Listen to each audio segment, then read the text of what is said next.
Photo తీసింది, ఆ video కూడా స్టార్ట్ చేసింది. నమస్కారం. నమస్కారం బాబాయ్ అబ్బాయి.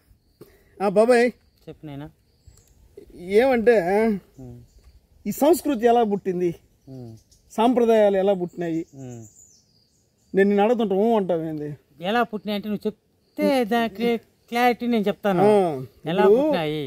ఒకరోజు గురునాథం అనే ఒక ఆయన వాళ్ళ నాయనకి ఎప్పుడు సంవత్సరికం చేసేవాళ్ళంట. ప్రతి సంవత్సరం సంవత్సరికం చేస్తే పితృలకి మనం తర్పణం వదిలితే మంచిది కదా, అందుకని కపిల తీర్థంలో పోయి పితృలకి తర్పణం వదిలేదానికి పోయినాడు. కూడా కొడుకును కూడా దొరుకుని పోయినాడు.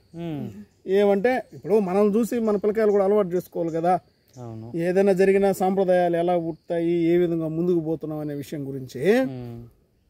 సరే పరమాన్నము గారెలు ఇవంతా చేసుకొని ఇంకా ఆయన సంభావన ఇవ్వాలి కదా, ఎవరు అక్కడ స్వామికే, అవంతా ఇచ్చేసి తర్పణం వదిలేదానికి పోతా అంటే ఆ నుంచి దూరం నుంచి పిల్లి పాయసం తినేదానికి వస్తా ఉందంట. కొడుకుతో పోయి చెప్పినాడంట, రే మూర్తి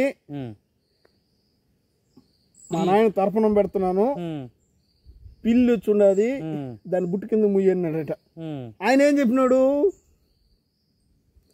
పిల్లి బుట్టు కింద మూసేయి అది తినేస్తుందని ఉద్దేశం అయింది. తరపున వదిలినా వదలకు ముందుగానే అది వచ్చి నోరు పెట్టేస్తుంది మూసి పెట్టమని నేను చెప్పినాను. సరే వాడు మూర్తి మూసేసినాడు, తరపున వదిలేసినాడు, అంత అయిపోయింది.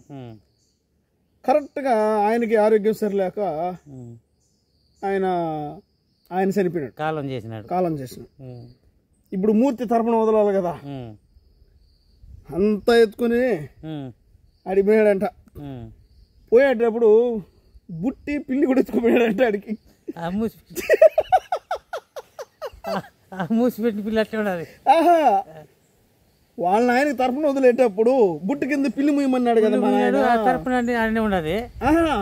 నేనేది ఆయన ఉద్దేశం ఏంటి, తరపున వదిలేటప్పుడు గంప కింద పిల్లి మూసి పెట్టాలా అని మూర్తికి అర్థమైంది. ఆయన ఉద్దేశంతో తినేసిందని మూసిపెట్టమన్నాడు. వీడు మూసి పెడితేనే ఆ తరపున వదిలేడు కాబట్టి దాన్ని మూసి పెట్టిందని మళ్ళీ ఎత్తుకుపోయి ఆడు మూసి పెడతాము అని కొడుకు ఎత్తుకుపోయినాడు. స్వామి అడిగినట్టు ఏమైనా అన్ని బాగానే తెచ్చుండవే, ఈ పిల్లి గంప దేనికి అన్నాడంట. మీకు తెలీదా ఆచారం సంప్రదాయము, మా నాయన మా తాతకు పెట్టేటప్పుడు గంప కింద పిల్లి మూసి పెట్టి మరి తరపున వదిలినాడు, నేను కూడా అట్లే కదా వదలాలా అన్నాడు. వాళ్ళ నాయనకి ఆయన వదిలినాడు, మా నాయనకి నేను వదలాలి కదా, ఆయన చేసినట్టు నేను చేసిన కదా ఆయన కొడుకు అనిపించుకుంటాను అని ఆయన ఉద్దేశం. స్వామి ఎట్టంటే తిట్టాడంట నోటికి వచ్చినట్టు. ఏరా బుద్ధి ఉందా నీకు, ఆ రోజు తరపున వదిలేటప్పుడు నేనే కదరా ఉన్నాను, అది మూసి పెడితే అది వచ్చి తినకుండా మూసి పెట్టాను, నేను కనుసైగ చేస్తే మీ నాయన నీకు చెప్పి మూసి పెట్టమన్నాడు. ఇట్ట కదరా సాంప్రదాయాలు చెడిపోయిండేది. గంప కింద పిల్లి మూసి పెడితే నువ్వు చేసి నేను కానీ లేకుండా ఉన్నాను అనుకో, తర్పణం వదిలేటప్పుడు గంప కింద పిల్లి మూసి పెట్టాలా, అది ఆచారం అని వచ్చేస్తుంది. ఇప్పుడు దీనికి ఫర్ ఎగ్జాంపుల్ ఏమంటే సాకిరే వంకలో శవాన్ని పూడ్చిపెట్టి దహన క్రియలు చేసి రిటర్న్ వచ్చేటప్పుడు ఒక మూల అందరూ కూర్చొని ఎందుకు లేస్తారు, వాడు కొడుకో ఎప్పుడో ఒంటికి వచ్చిందంట, వాడు కూర్చున్నాడంట, ఇంకోడు అందరూ కూర్చున్నారు. ఇప్పుడు ఏ సాగు జరిగినా అక్కడ పోయి కూర్చొని లేస్తున్నారు. అట్లా అనుమతి అయిపోయింది. అంటే తిరుమల కొండకేటప్పుడు మోకాలు గుండె ఒకటి ఉంది తెలుసా, మోకాలు మెట్టు ఆడపోయి ఎవరో ఒక పెద్ద అయినట్టు అనుకున్నాడంట. ఈడకొస్తే కాలు నొప్పి తగ్గిపోతాయి అని ప్రతి ఒక్కరు మోకాలు ఆనిచ్చి ఆ గుండు చూడు మొత్తం అరిగిపోయి. అంటే ఎవరైనా ఒక పని చేస్తే ఆ పని ఉన్నతంగా ఉందా లేదా అని కూడా ఆలోచించకుండా ఆ పని చేసేయడమే, గుడ్డిగా చేసేయడమే దీనికి ఒక సాంప్రదాయం అని పేరు పెడతారు. అది బాబాయ్ విషయమా.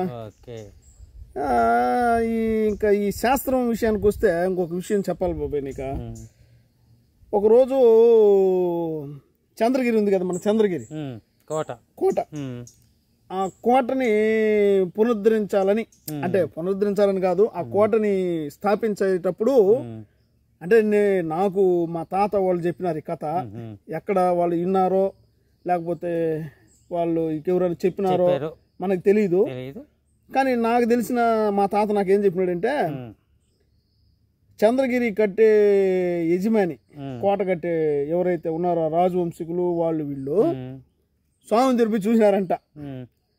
స్వామి అసలు ఈ కోట కడితే ప్రపంచమే దీని కళ్ళి చూడాలా, అసలు దీని యొక్క వైభోగం ఒక 500 ఏళ్ళు దాకా చెప్పుకోవాలా, ఆ విధంగా లగ్నం చూడు అన్నాడంట. స్వామి ఏమో చూసినాడంట లగ్నం చూసి పెట్టించాడంట. కరెక్ట్గా 6:58 6:58 గడియలకి అంటారు కదా, ఇప్పుడు సెకండ్స్ వచ్చినాయి, గడియలకి నువ్వు లగ్నం రాయిబెట్టు, నువ్వు కోరుకున్నట్టు జరుగుతుంది అన్నాడు స్వామి. కాకపోతే ఒక మాట గుర్తుపెట్టుకో, 6:58కే నువ్వు పెట్టాలా.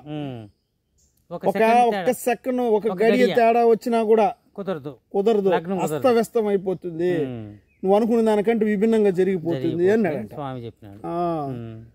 సరే మనకు అంత గడియలు తెలియదు కదా స్వామి, ఎట్టా అంటే 6:58 నేను ఈ కొండపై నుంచి శంకు ఊత్తా, అటయానికి రాయి పెట్టేయండి.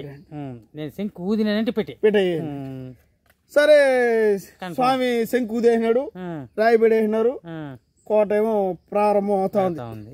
ఎందుకో సందేహం కలిగి ఇంకొకసారి సెల్ఫ్ సాటిస్ఫాక్షన్ కోసం వాళ్ళు పోయినారంట ఆడికి. చూడు స్వామి ఎట్టున్నది లగ్నం వేసిన పరిస్థితి చూస్తే తప్పేసినారు, శంకు ఊదింటాయని మీరు పెట్టలేదు అన్నాడు. అదేంది స్వామి, ఊదినప్పుడు మేము కరెక్ట్ గా పెట్టినాం కదా అని అంట.